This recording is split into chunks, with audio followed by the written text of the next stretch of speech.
How common is renal artery stenosis? Have you ever wondered how often renal artery stenosis occurs?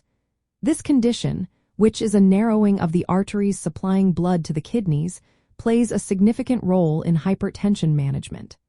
Understanding its prevalence can help us grasp its impact on blood pressure and kidney health. In the general population, renal artery stenosis is relatively rare, especially among those with mild hypertension. It affects less than 1% of these individuals. However, the story changes when we look at people with more severe or resistant hypertension. In these cases, renal artery stenosis can be found in 10 to 40% of patients. This highlights its importance in managing high blood pressure. For individuals undergoing coronary angiography or those with cardiovascular disease, the numbers tell a similar tale. The prevalence of significant renal artery stenosis, defined as a narrowing of 50% or more, ranges from about 6% to nearly 30%. This percentage increases with the severity of coronary artery disease.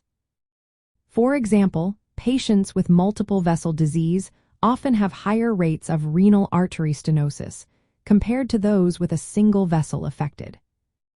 Age also plays a role in the occurrence of renal artery stenosis. It is more common in older adults, particularly those over 50 years old. In fact, the prevalence may be around 2% for those aged 50 to 59, rising to over 10% for individuals over 60.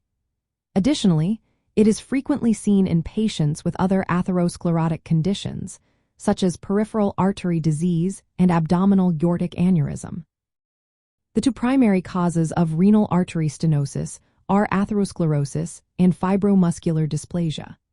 Atherosclerotic renal artery stenosis is the most common form and typically affects older men with risk factors like diabetes, hypertension, high cholesterol, and smoking. On the other hand, fibromuscular dysplasia tends to affect younger women under 50 and accounts for a smaller number of cases. Because renal artery stenosis activates the renin-angiotensin-aldosterone system, it is a notable cause of treatment-resistant hypertension. Early diagnosis is essential for effective hypertension management and preventing kidney damage. Screening for renal artery stenosis is often recommended for patients with severe or refractory hypertension, especially if they have risk factors or signs of other vascular diseases. In summary, while renal artery stenosis is uncommon in those with mild hypertension, it becomes increasingly prevalent in individuals with severe hypertension and cardiovascular issues. Recognizing this condition is vital for managing hypertension, particularly in those with kidney disease, as it directly contributes to elevated blood pressure through reduced kidney perfusion and activation of the renin-angiotensin-aldosterone system.